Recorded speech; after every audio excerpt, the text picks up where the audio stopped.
Good morning मेरे प्यारे प्यारे बच्चों। चलिए आज हम लोग डिस्कस करते हैं mega revision set 1 chemistry paper.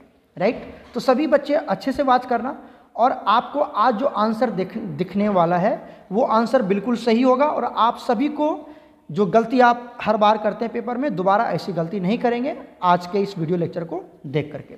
ठीक है, तो देखिए पहला हम डिस्कस करने वाले हैं सेक्शन ए। ठीक है, सेक्शन ए आपका ऑब्जेक्टिव है, 1 मार्क्स क्वेश्चन है। तो एसिटामाइड का फॉर्मूला ये होता है। ठीक है, हमने यहाँ पे लिखा हुआ है और जब आप रेड्यूसिंग एजेंट यहाँ पर डालेंगे तो आपको 1 डिग्री अमाइन मिलेगा। ठीक है, तो ये रिएक्शन भी हमने लिखा हुआ है। न्यूक्लिक एसिड में कौन सा बॉन्ड होता है? पेप्टाइड बॉन्ड नहीं होता है। कौन सा बॉन्ड होता है?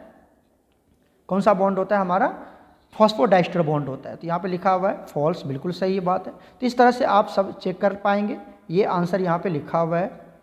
ठीक है, यहाँ पर एक बात और देखिए, यहाँ पे लिखा हुआ है formaldehyde when heating caustic soda, मतलब NaOH, कॉस्टिक सोडा मतलब NaOH के साथ, तो मिथाइल अल्कोहल देता है और सोडियम फॉर्मेट देता है। ये बिल्कुल सही है, लेकिन ये बच्चा यहाँ पर गलत लिख रखा है, इसलिए ये फॉल्स गलत है यहाँ पर। ठीक है, तो ये आप चेक कर लेना यहाँ से यहाँ तक, ये ऑब्जेक्टिव क्वेश्चन है।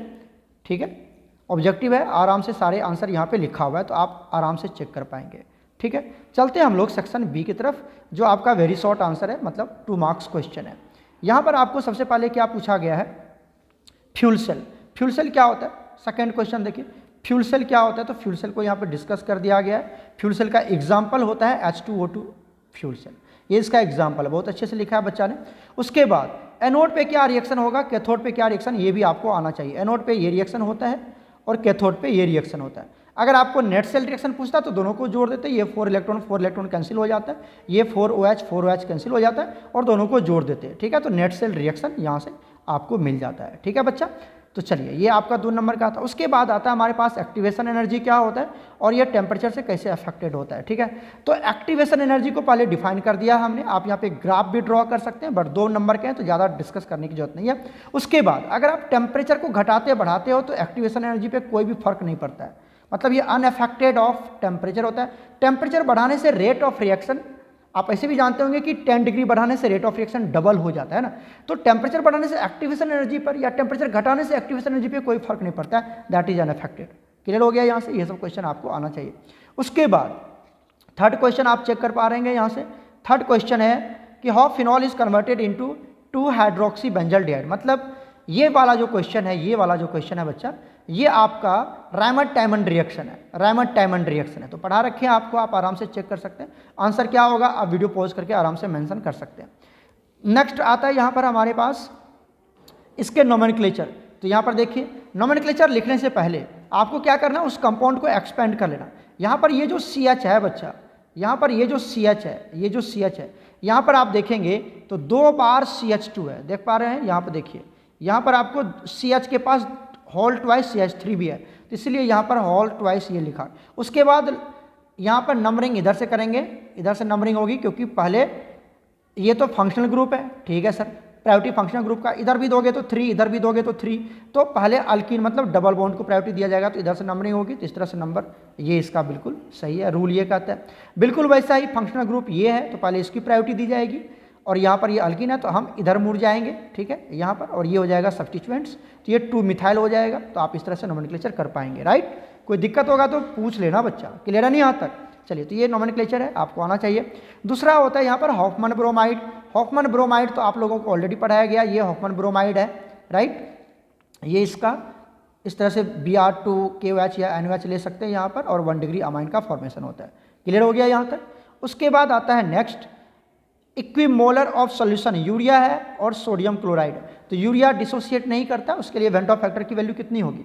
1, और NaCl मतलब उसका वेंट ऑफ फैक्टर कितना होगा? 2। तो यहाँ पर वेंट ऑफ फैक्टर इसको अफेक्ट करेगा। ठीक है, तो ये यहाँ पर इस तरह से मेंशन करना है, और आप ऐसे भी लिख सकते हैं जो डिसोसिएट नहीं करता है और वो डिसोसिएट कर जाता है, तो ये इनफैक्ट ये वेंट ऑफ फैक्टर की कहानी होता है। तो इसकी आइसोऑस्मोटिक प्रेशर या आइसोऑस्मोटिक प्रेशर नहीं होगा, है ना, क्योंकि I पे डिपेंड करेगा, और I का वैल्यू क्या बोलते हैं, यूरिया के लिए 1 होगा और NaCl के लिए I का वैल्यू 2 होगा, है ना, तो ये अलग अलग हो जाएगा, तो आइसो सेम नहीं होगा, आइसोऑस्मोटिक नहीं होगा। क्लियर हो गया यहाँ तक? नेक्स्ट आता है हमारे पास, देखिए Faraday second law. Faraday second law क्या कहता है? फैराडे सेकेंड लॉ आप ऑलरेडी पढ़ चुके हैं कि ये इक्विवेलेंट वेट पर डिपेंड करता है। इक्विवेलेंट वेट के डायरेक्टली प्रोपोर्शनल होता है। जो मास ऑफ कैटायन डिपॉजिटेड होता है वो किस पे डिपेंड करता है, equivalent weight of that cation, ठीक है। तो ये W इस तरह से आप मेंशन कर सकते हैं। सिंपली यही है कि W1 is directly proportional to E1। E1 क्या है, इक्विवेलेंट वेट है, E क्या है, इक्विवेलेंट वेट है, ठीक है। तो इस तरह से आप मेंशन कर सकते हैं। ये हमने आपको पढ़ाया हुआ भी और आपने हर जगह पढ़े हुए अच्छे से, ठीक है। उसके बाद आता है हमारे पास, देखिए नेक्स्ट क्वेश्चन, एवरेज और instantaneous rate of chemical reaction. तो एवरेज क्या होता है बच्चा, जो लार्ज इंटरवल ऑफ टाइम पर कैरी होता है, टेक्स प्लेस होता है। यहाँ पे डेल्टा C लिख देना, delta C upon delta T, right. और यहाँ पर क्या, यहाँ भी होगा DC अपॉन DT, ठीक है। इसके लिए D अपॉन DT यूज किया जाता है और इसके लिए delta upon delta T use किया जाता है, ठीक है बच्चा। इस तरह से आप मेंशन कर देंगे। उसके बाद नेक्स्ट क्वेश्चन आता है हमारे पास इसका इलेक्ट्रॉनिक कॉन्फ़िगरेशन निकालने के लिए, Cu + Cr + 3 CO + 3, ठीक है। तो इस बच्चे ने बहुत ही अच्छे तरीके से निकाला है, आप देख पा रहे होंगे यहाँ पर। सबसे पहले कॉपर का एटॉमिक नंबर कितना होता है, कॉपर का एटॉमिक नंबर होता है 29, जिसने 29 का इलेक्ट्रॉनिक कॉन्फ़िगरेशन लिखा है। Cu+1 में जाना है तो एक इलेक्ट्रॉन यहाँ से लॉस हो जाएगा, कहाँ से, S से लॉस हो जाएगा तो 3D10 हो जाएगा, राइट।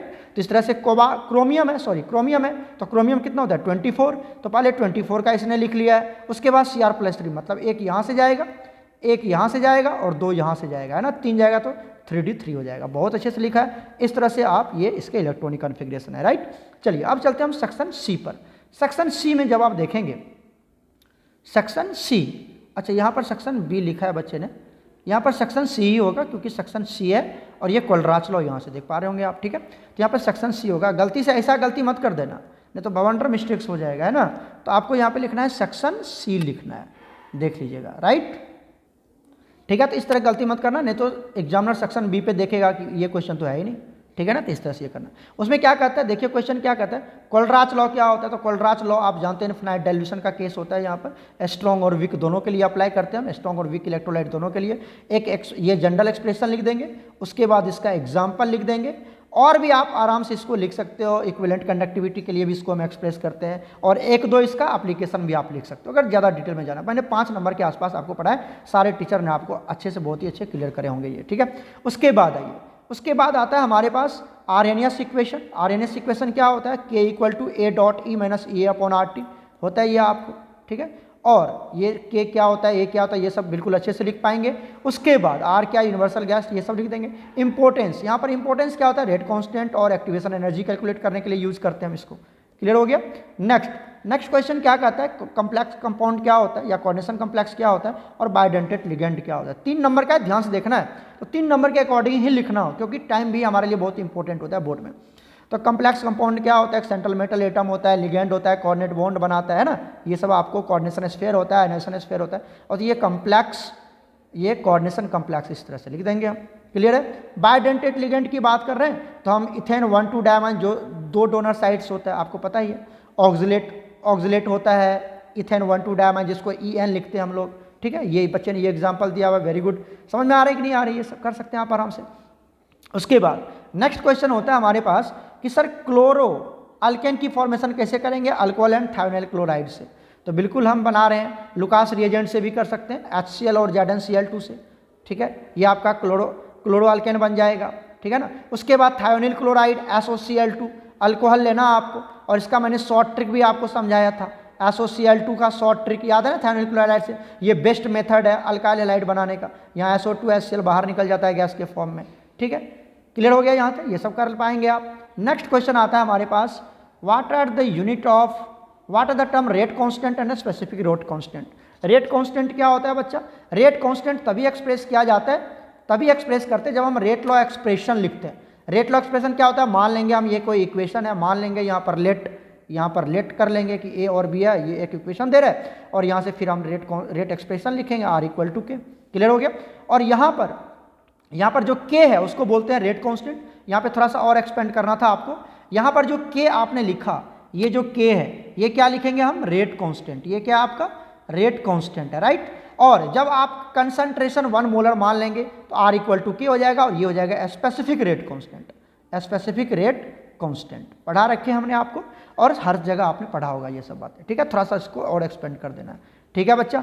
अब चलिए यहाँ पर, ये सब तो आपने जानता है कैसे हम इसको इंडिकेट करते हैं। नेक्स्ट आता है हमारे पास, देखिए नेक्स्ट क्वेश्चन क्या कहता है कि ये क्वेश्चन दे रखा है आपको 0.15 सॉरी 1.25 ग्राम आपको नॉन इलेक्ट्रोलाइट दे रखा है, 20 ग्राम वाटर मतलब सॉल्वेंट दे रखा है, ये इसका TF है, TF है मतलब सॉल्यूशन की क्या है ये फ्रीजिंग पॉइंट है ना 2.73। तो यहाँ से डेल्टा TF निकाल लीजिए। बच्चे ने लिखा है मास ऑफ सॉल्यूट, यहाँ पे दिया हुआ है, बहुत बढ़िया लिखा है, mass of solute WB, solute WB, आप WA भी मान सकते हो, ठीक है, सबका अलग अलग स्टाइल होता है। मास ऑफ सॉल्वेंट आपको WA, ऐसे हमने पढ़ाया है WB WA अलग करके, तो यहाँ पे 20 ग्राम है, ठीक है। डेल्टा TF निकाल लीजिए माइनस करके, 273 मतलब 0 डिग्री सेल्सियस, 0 डिग्री सेल्सियस कितना होता है 273 केल्विन होता है, तो 273 ये 0 डिग्री सेल्सियस है, जो दिया हुआ उसको माइनस कर दिया तो 1.06 आ जाएगा। तो ये डेल्टा TF का वैल्यू, KF का वैल्यू दिया हुआ है। तो यहाँ से आप जानते हैं कि डेल्टा TF इक्वल टू क्या होता है KF into WA upon MA into 1000 upon WB, B मतलब सॉल्वेंट, और ये किस में लेने का, ग्राम में लेने का। ये फॉर्मूला आप यूज कर दीजिए, आराम से निकल जाएगा, राइट, सब कुछ दिया हुआ। चलिए ये बना लेंगे आप। उसके बाद आता है sir difference between RNA DNA, ये तो बहुत बार आपने पढ़ा होगा, RNA DNA के बीच में डिफरेंस क्या होता है, ये सब सारे डिफरेंस पॉइंट है, आप आराम से कर सकते हैं।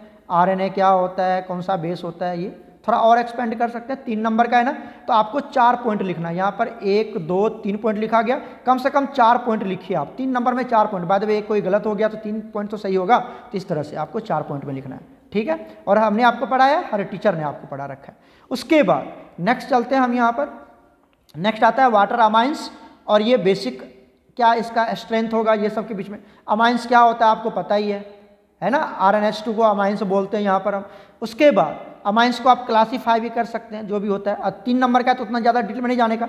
अमाइन बेसिक क्यों होता है, क्योंकि इसके पास लॉन पेयर होता है, तो वो लॉन पेयर अपना डोनेट कर सकता है, तो लुईस बेस की तरह बिहेव करता है। और बेस ये HCl एसिड है, इस बच्चे ने एसिड के साथ रिएक्शन करवाई, एक सॉल्ट बना लिया, ठीक है, मतलब एसिड बेस रिएक्शन सॉल्ट बना लेगा।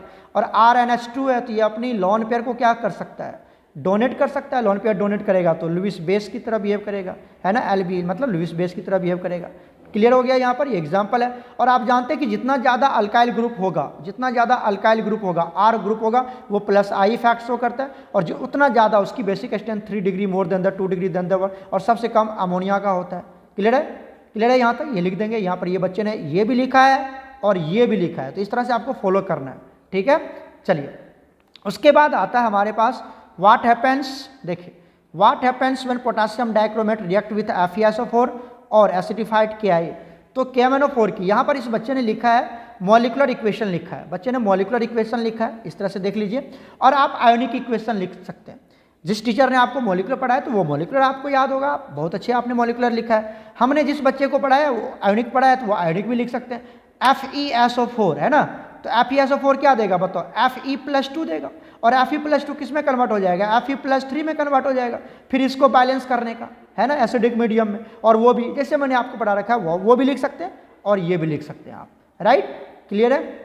उसके बाद पोटासियम आयोडाइड है, तो पोटासियम आयोडाइड की भी कहानी क्या होगी, पोटासियम आयोडाइड KI मतलब ये I- है, I- किस में कन्वर्ट हो जाता है, I2 में कन्वर्ट हो जाता है। इसको फिर बैलेंस करने का हमने सिखा रखा है। और आपको एक इक्वेशन तो याद ही होगा, पोटासियम डाइक्रोमेट मतलब Cr2O7-2 प्लस, अब इसको ये किस में कन्वर्ट हो जाता है, एसिडिक मीडियम में, ये कन्वर्ट हो जाता है Cr+3 में। इसको बैलेंस कर लेना 2, यहाँ पर ये सब करवा रखे हम आपको। यहाँ पर 7H2O आ जाएगा, है ना, 7H2O, क्लियर हो गया। यहाँ पर 7H2O आ जाएगा, तो यहाँ पर 14H+ आएगा, +6 इलेक्ट्रॉन आता है कुछ इस तरह से। और उसके बाद यहाँ पर Fe+2 Fe+3 पढ़ाए हुए हैं, है ना, हर टीचर ने आपको पढ़ा रखा है, तो इस तरह से कर लेना आप, ठीक है बच्चा। उसके बाद चलते हम सेक्शन डी पर। सेक्शन डी देखिए क्या कहता है। सेक्शन डी में आता है हमारे पास वेंटॉ फैक्टर की कहानी। वेंटॉ फैक्टर क्या होता है, तो वेंटॉ फैक्टर देखिए पहला क्वेश्चन है, वेंटॉ फैक्टर क्या होता है और डिग्री ऑफ डिसोसिएशन एसोसिएशन का कहानी। तो वेंटॉ फैक्टर को पहले एक्सप्लेन कर देंगे हम। वेंटॉ फैक्टर को आई से नोट करते हैं, और ये कॉलिगेटिव प्रॉपर्टी का मॉलिक्यूलर मास और इन्वर्सली प्रोपोर्शनल होता है, ये सब पता है, आई से नोट करते हैं। Observe colligative property divided by theoretical, ये सब आपको पढ़ा हुआ है। डेल्टा TF ये सब आप देख लीजिए यहाँ से, ये सब आप यूज़ कर सकते हैं, ठीक है। ऐसे भी हमने आपको पढ़ा रखा है। आई का फॉर्मूला क्या होता है, आई का फॉर्मूला होता है total number of ions after dissociation, है ना, या association divided by before dissociation और एसोसिएशन, है ना। आई इस तरह से निकालते हैं, तो ये इक्वेशन बहुत ही इंपॉर्टेंट है, ये बोला था याद कर लेने के लिए, तो इस तरह से आपको याद कर लेना है। उसके बाद वेंट ऑफ फैक्टर जब निकल जाता है तो इक्वेशन क्या चेंज होता है, डेल्टा टी एफ का इक्वेशन सब में क्या लगा देंगे आप, आई लगा के यूज करेंगे, है ना। पाई इक्वल टू हो जाएगा i C R T, i mole fraction of, ये हो जाएगा सॉल्यूट, है ना। इस तरह से ये आर एल बी पी का इक्वेशन, ठीक है। तो ये सब वही लिखा हुआ है, आप समझ सकते हैं। उसके बाद यहाँ पे देखिए वही लिखा हुआ है, बच्चे ने यहाँ पे लिखा हुआ है after dissociation by before dissociation, ये सब लिख सकते हैं। अगर डिसोसिएशन का केस है तो आई का वैल्यू ग्रेटर देन 1, और एसोसिएशन का केस है तो आई का वैल्यू लेस देन 1, है ना। और आपको पता है कि अगर डिसोसिएशन का केस है तो अल्फा निकालने के लिए मैंने सिखाया हुआ है, सॉरी आई निकालने के लिए हमने आपको सिखाया हुआ है, आई इक्वल टू क्या होता है 1 माइनस अल्फा, अगर डिसोसिएशन का केस है तो एन अल्फा, अगर एसोसिएशन का केस है तो i equal to 1 minus alpha plus alpha by n, इस तरह से एसोसिएशन। ये किसके लिए आता है, एसोसिएशन के लिए आता है ना, एसोसिएशन।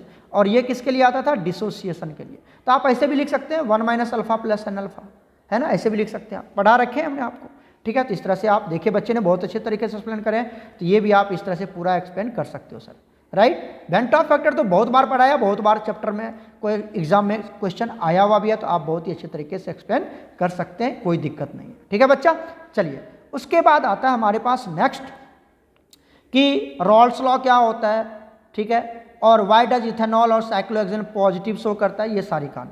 तो रॉल्स लॉ क्या होता है, तो बहुत बार आया हुआ क्वेश्चन, आप इतना बार देख चुके हैं, रॉल्स लॉ की सारी कहानी। रॉल्स लॉ क्या होता है ना, Raoult's law vapour pressure, Raoult's law vapour pressure से, वेपर प्रेशर ऑफ सॉल्यूशन मतलब component is directly proportional to mole fraction of that component, ये होता है वेपर प्रेशर, मतलब वेपर प्रेशर ऑफ कंपोनेंट, कौन सा, volatile component, is directly proportional to mole fraction of that volatile component, BC लिख देता हूँ वोलाटाइल कंपोनेंट। और यहीं से P इज इक्वल टू क्या हो जाएगा, P नोट, ठीक है, और इनटू एक्स, और ये सब किसके लिए, वोलाटाइल कंपोनेंट के लिए, है ना। तो P equal to P naught into x, ये रॉल्स लॉ कहलाता है। क्लियर है यहाँ तक, कोई दिक्कत नहीं होनी चाहिए। उसके बाद आप ये मान सकते हैं रॉल्स लॉ हम अल्कोहल के लिए वोलाटाइल कंपोनेंट्स के लिए निकाल सकते हैं, ठीक है ना। उसके बाद नॉन वोलाटाइल कंपोनेंट्स के लिए निकाल सकते हैं, ये सब तो आता ही है आपको। सॉरी, नॉन वोलाटाइल के लिए तो निकलता ही नहीं है। अगर एक सॉल्यूट वोलाटाइल है और अगर सॉल्यूट सॉल्वेंट दोनों वोलाटाइल है तो दोनों के लिए आप निकाल सकते हैं। यहाँ पर देखिए वाटर के लिए निकाला गया, अल्कोहल के लिए निकाला गया, और दोनों को जोड़ देंगे इस तरह से, तो सॉल्यूट भी वोलाटाइल है और सॉल्वेंट भी वोलाटाइल है, ठीक है, इस तरह से। और ये आइडियल नॉन आइडियल सॉल्यूशन होता है, पूरी क्लासिफिकेशन कर सकते हैं, 5 नंबर का क्वेश्चन है तो पूरा डेप्थ में आप जा सकते हैं, कोई दिक्कत नहीं। आइडियल सॉल्यूशन का ग्राफ ऐसे ही होगा, बिल्कुल सही है, बच्चे ने बिल्कुल सही बनाया आइडियल सॉल्यूशन का ग्राफ, ठीक है। यहाँ पर ये वैल्यू कैसे पुट करते हैं ये आपको आना चाहिए, ये वैल्यू कैसे पुट करते हैं और ये कैसे लिखा जाता है ये आपको आना चाहिए, राइट, इस तरह से। और उसके बाद कुछ एग्जाम्पल भी दे सकते हैं आइडियल सॉल्यूशन का, यहाँ पर एग्जाम्पल भी दिया हुआ है बच्चे ने आइडियल सॉल्यूशन का, है ना, टोल्यून प्लस एनिलीन, ये एग्जाम्पल है। उसके बाद नॉन आइडियल सॉल्यूशन का एग्जाम्पल दे सकते हैं जहाँ पर ये नॉट इक्वल टू होता है, ठीक है। उसके बाद ये इसका एग्जाम्पल है, आप आराम से दे सकते हैं, उसका ग्राफ भी ड्रॉ कर सकते हैं, बच्चे ने ग्राफ भी ड्रॉ किया हुआ।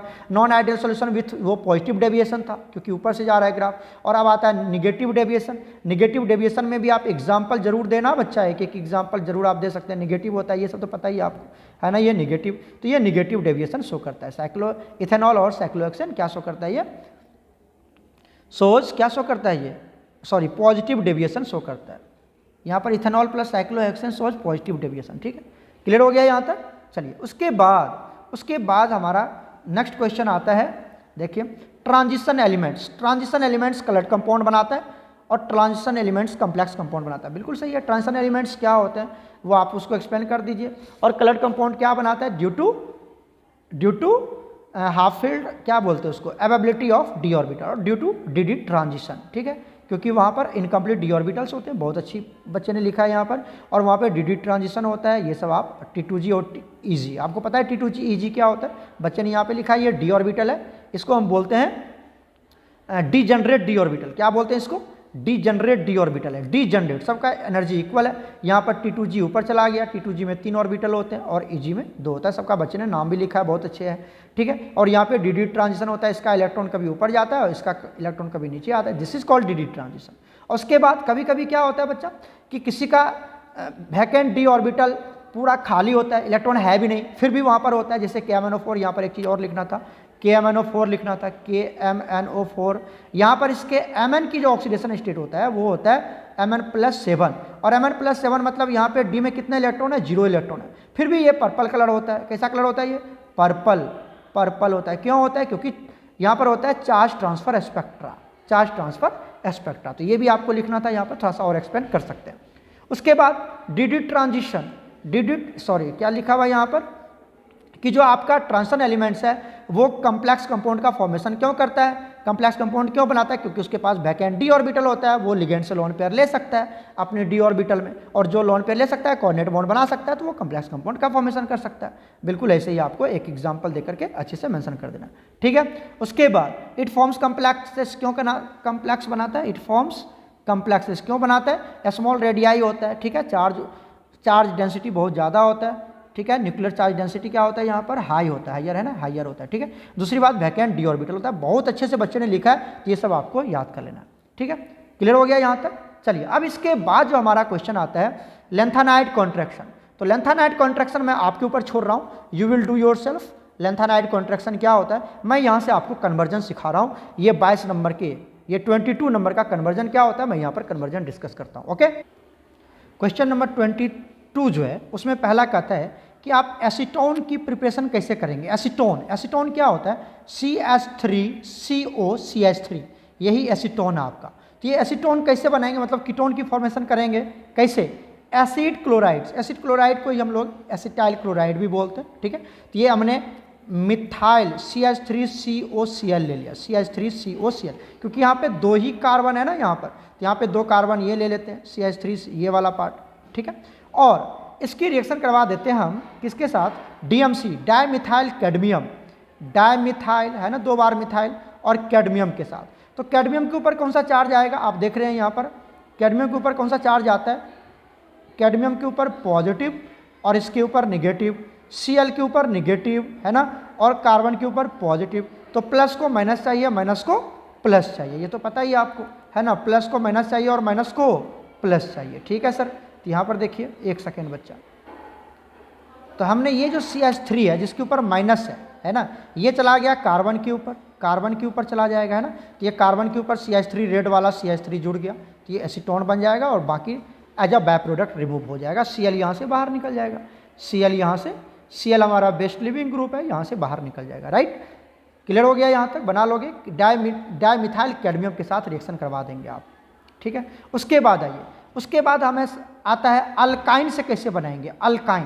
तो ये हमने ले लिया अल्काइन, इसका नाम है प्रोपाइन, क्या नाम है इसका, प्रोपाइन नाम है, ठीक है। प्रोपाइन की मैंने पहले हाइड्रोलाइसिस करवा दी। हाइड्रोलाइसिस क्या देगा आपको, वाटर क्या देता है, H+ OH-, और यहाँ पे मार्कोनिकॉप्स रूल लगाएंगे, क्या लगाएंगे, मार्कोनिकॉप्स रूल। तो मार्कोनिकॉप्स रूल क्या कहता है कि हाइड्रोजन वहाँ जाएगा जहाँ हाइड्रोजन ज़्यादा है, तो यहाँ पर आ जाएगा, और OH इस कार्बन, तो ये बना लिया, ये प्रोडक्ट बना लिया, इन ऑल बना लेगा, क्या बना लेगा, इन ऑल फॉर्म। उसके बाद टॉटोमेरिज्म करवा देना आपको। टॉटोमेरिज्म में क्या होगा, ये जो हाइड्रोजन है, ये हाइड्रोजन, ये वाला, ये कार्बन ले लेगा, और ये कार्बन अपनी डबल बॉन्ड, ये अपनी डबल बॉन्ड किसको दे देगा, इस कार्बन को दे देगा। तो मतलब तुम मुझे हाइड्रोजन दो और मैं तुम्हें अपनी डबल बॉन्ड दूंगा, है ना। तो यही टॉटोमेरिज्म होता है। तो इस तरह से क्या बना लेगा, यहाँ से एसीटोन बन जाएगा। क्लियर है, ये तो पढ़ाई होगा आपने, फिर दिक्कत होगा तो बताना हमें। उसके बाद आता है हमारे पास कैल्शियम एसीटेट से। कैल्शियम एसीटेट से क्या बनाना है, एसीटोन बनाना है। कैल्शियम एसीटेट किसको बोलते हैं, एसीटेट तो यही होता है। एसीटेट क्या होता है, CH3COO, और ये कैल्शियम का वैलेंसी 2 होता है, तो 2 बार जुड़ेगा, ये कैल्शियम +2 होता है ना, तो 2 बार, तो Ca इस तरह से कैल्शियम एसीटेट हो गया। ये कैल्शियम एसीटेट को हमने इस तरह से लिखा है, देखिए इस तरह से हमने लिख दिया कैल्शियम एसीटेट, ठीक है, ठीक है। कैल्शियम एसीटेट से आपको क्या करना है, ये वाला यहाँ से हीट करना है, कैल्शियम एसीटेट को हीट करना है। कितना टेम्परेचर देंगे ये सब याद करने की जरूरत नहीं है। तो यहाँ से CaCO3 बाहर निकल जाएगा, क्या निकल जाएगा, -CO3, मतलब +CaCO3 बन जाएगा। तो ये तो बाहर निकल गया बाय प्रोडक्ट, इसको जब निकालेंगे तो CaCO3 बन जाएगा, राइट। ये बाहर निकाल दीजिए। जो बच गया, क्या बच गया जरा बताइए तो, यहाँ पर बच गया आपका CH3CO, तो CH3CO दिखा, और ये CH3 यहाँ पे आके ऐड हो गया, तो एसीटोन बन गया, राइट। ये हो गया। उसके बाद कहता है कि एसीटोन की रिएक्शन दिखाना है सोडियम बायसल्फाइड। ये आपका एसीटोन है ना, एसीटोन और सोडियम बायसल्फाइड। तो सोडियम के ऊपर पॉजिटिव और H इसके ऊपर निगेटिव, कार्बन के ऊपर पॉजिटिव, O के ऊपर निगेटिव, प्लस को माइनस, माइनस को प्लस दे दिया सर। तो इस तरह से ये प्रोडक्ट बनेगा, ठीक है। उसके बाद होता है प्रोटॉन ट्रांसफर। उसके बाद क्या होता है? Proton transfer. प्रोटॉन ट्रांसफर मतलब ये जो हाइड्रोजन है ये चला जाएगा O के पास, राइट, और ये जो सोडियम है, ये जो सोडियम है ये आ जाएगा O के पास। इस तरह से आप देख पा रहे होंगे यहाँ पे हमने टिक लगाया हुआ किस तरह से ट्रांसफर होगा। ये एरो मार्क्स देख लीजिए, यहाँ पर ये ट्रांसफर होगा और इस तरह से बना लेगा, एसीटोन सल्फाइड बना लेता है, एसीटोन बायसल्फाइड बना लेगा, ठीक है। ये प्रोडक्ट बना, ये तो पढ़ाया हुआ है बच्चा एल्डिहाइड कीटोन की केमिकल प्रॉपर्टीज में, है ना। उसके बाद आइए सेकेंड, ग्रिग्नार्ड रिएजेंट के साथ कैसे रिएक्शन करवाएंगे। ग्रिग्नार्ड रिएजेंट दिख रहे हैं आपको, दिख रहा है, ग्रिग्नार्ड रिएजेंट के साथ रिएक्शन करवाना। तो ये एसीटोन ले लिया हमने, राइट, इसकी ग्रिग्नार्ड रिएजेंट ये नहीं होता है RMgX।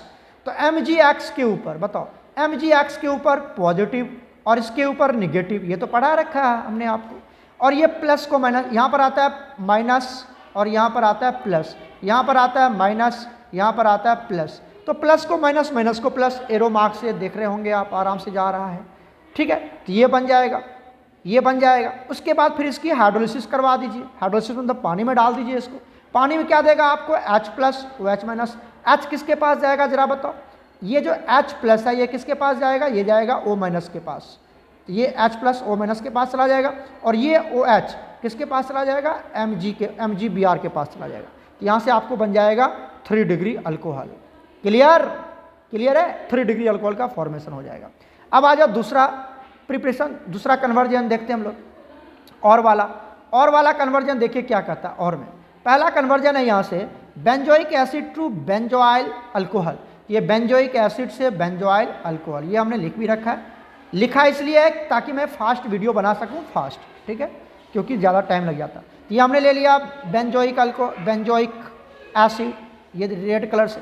पहले हमने उसको थायोनिल क्लोराइड के साथ रिएक्शन करवा दी। किसके साथ? थायोनिल क्लोराइड, SOCl2 के साथ। तो क्लोरीन यहाँ दे दिया, क्लोरीन यहाँ दे दिया, SO यहाँ दे दिया, है ना, SOCl2। पता, ये तो शॉर्ट ट्रिक आपको पता ही है। तो SO2 HCl बाहर, तो ये आ जाएगा यहाँ पर COCl, ये वाला प्रोडक्ट बन जाएगा। आप चेक कर सकते हैं, ये वाला COCl, ये COCl आ जाएगा, यहाँ से COCl आ जाएगा, राइट। क्लियर है यहाँ तक? उसके बाद लिथियम एल्युमिनियम हाइड्राइड दे दिए, रेड्यूसिंग एजेंट डाल दीजिए। तो रेड्यूसिंग एजेंट क्या करेगा? रिडक्शन करवाएगा, ऑक्सीजन की रिमूवल, हाइड्रोजन की एडिशन। तो ये जो ऑक्सीजन है इसको रिमूवल करवा देगा। तो एक ऑक्सीजन जाएगा तो 2 हाइड्रोजन लगा देगा यहाँ पर, तो CH, यहाँ पर H2 लग जाएगा। ऑक्सीजन जाएगा तो 2 हाइड्रोजन, ये बन जाएगा। अब यहाँ पर इसको वाटर डाल दीजिए, तो Cl के ऊपर आता है माइनस और ये OH, ये H दिख रहा है आपको, ये देखो, ये H, ठीक है, और ये Cl यहाँ से बाहर निकल जाएगा। ये H और ये Cl यहाँ से बाहर निकल गया और बच क्या गया? ये जो OH है, ये OH यहाँ आके जुड़ जाएगा, राइट।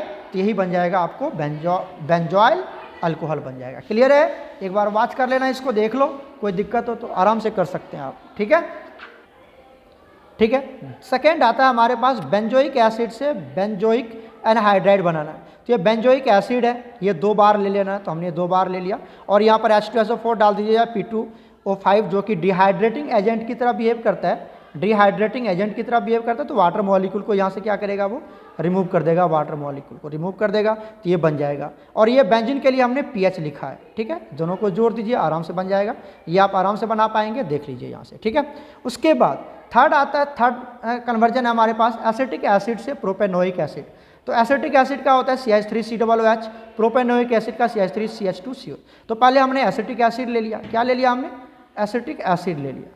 ये एसिटिक एसिड है। एसिटिक एसिड की डीकार्बोक्सिलेशन करवा ली, मतलब CO2 को रिमूव कर दिया। तो यहाँ से CO2 रिमूव कर दिया, यहाँ से CO2 को रिमूव कर दिया, राइट। CO2 निकल गया तो क्या बच गया? CH4 बच गया। फिर हमने उसकी क्या करवा दी? क्लोरीनेशन करवा दी, तो HCl। तो ये क्या बन गया? HCl बाहर निकल जाएगा तो CH3Cl बन जाएगा, अल्काइल हैलाइड बन जाएगा, है ना। और फिर हमने ऊर्ज रिएक्शन करवा दी। यहाँ से क्या करवा दिया हमने? ऊर्ज रिएक्शन, Na और ड्राइथर के प्रेजेंस में ये हमारा ऊर्ज रिएक्शन है, तो ये CH3 बन जाएगा। फिर से हमने इसकी क्लोरीनेशन करवा दी, Cl2 और HNu लाइट के प्रेजेंस में, तो यहाँ से क्या बन जाएगा? CH3CH2Cl बन जाएगा, राइट, ये बन गया। उसके बाद हमने KCN न्यूक्लियोफिलिक सब्स्टिट्यूशन रिएक्शन करवा दी, KCN, CN स्ट्रॉन्ग न्यूक्लियोफाइल है, तो यहाँ से बन जाएगा CH3CH2CN, ठीक है। उसके बाद हमने क्या करी, इसकी ये जो CN है, आप उसकी हाइड्रोलिसिस करवा दीजिए। CN की जब हाइड्रोलिसिस करवाएंगे तो वो डायरेक्ट COOH में कन्वर्ट हो जाता है, तो ये प्रोपेनोइक एसिड में कन्वर्ट हो जाएगा। राइट, क्लियर है यहाँ तक? चलिए एक लास्ट और है, लास्ट या देखते सेकेंड लास्ट, देखिए क्या कहता है, बेंजोइक एसिड से मिथाइल बेंजोएट बनाना है। तो ये बेंजोइक एसिड है, आपका पता ही आपको, ये बेंजोइक एसिड है, और उसकी हमने अल्कोहल के साथ रिएक्शन करवा दी, CH3OH अल्कोहल के साथ रिएक्शन करवा दी। तो अल्कोहल से क्या निकलेगा, यहाँ से वाटर निकाल दीजिए, ये वाटर निकल जाएगा। राइट, ये यहाँ से वाटर रिमूव कर दीजिए, तो यही जो प्रोडक्ट बनेगा इसी को बोलेंगे हम मिथाइल बेंजोएट। ठीक है, एक लास्ट देख लीजिए, फॉर्मिक एसिड से क्या बनाना है, ऑक्जेलिक एसिड। फॉर्मिक एसिड ये होता है और ऑक्जेलिक एसिड का फॉर्मूला ये होता है। ठीक है, हमने ले लिया फॉर्मिक एसिड, फॉर्मिक एसिड ले लिया हमने। राइट, ये फॉर्मिक एसिड है, इसकी क्लोरीनेशन करवा दी, क्लोरीनेशन, तो ClCl इस तरह से डाल दिया, तो ये ब्रेक कर जाएगा, यहाँ से HCl बाहर निकल जाएगा, यहाँ से HCl बाहर निकल गया, ये HCl। ठीक है, और यहाँ क्या बन जाएगा, देखिए यहाँ बन जाएगा COOH, और ये क्या जुड़ जाएगा, Cl। फिर आप KCl के साथ रिएक्शन करवा दीजिए, तो Cl यहाँ से हट जाएगा, KCl बन के, और क्या जुड़ जाएगा, CN। और CN जब आएगा फर्दर उसकी हाइड्रोलिसिस करवा दीजिए, हाइड्रोलिसिस करवा देंगे तो क्या बन जाएगा, ये जो CN है, ये जो CN है, हाइड्रोलिसिस के बाद CN आपको क्या देता है, COOH देता है ना। तो पहले से COOH है ही ये वाला, और यहाँ पे COOH, तो यही है आपका ऑक्जेलिक एसिड। क्या ये समझ में आया आप लोगों को? देख लीजिए, इस तरह से कन्वर्जन आराम से आपको समझ में आना चाहिए।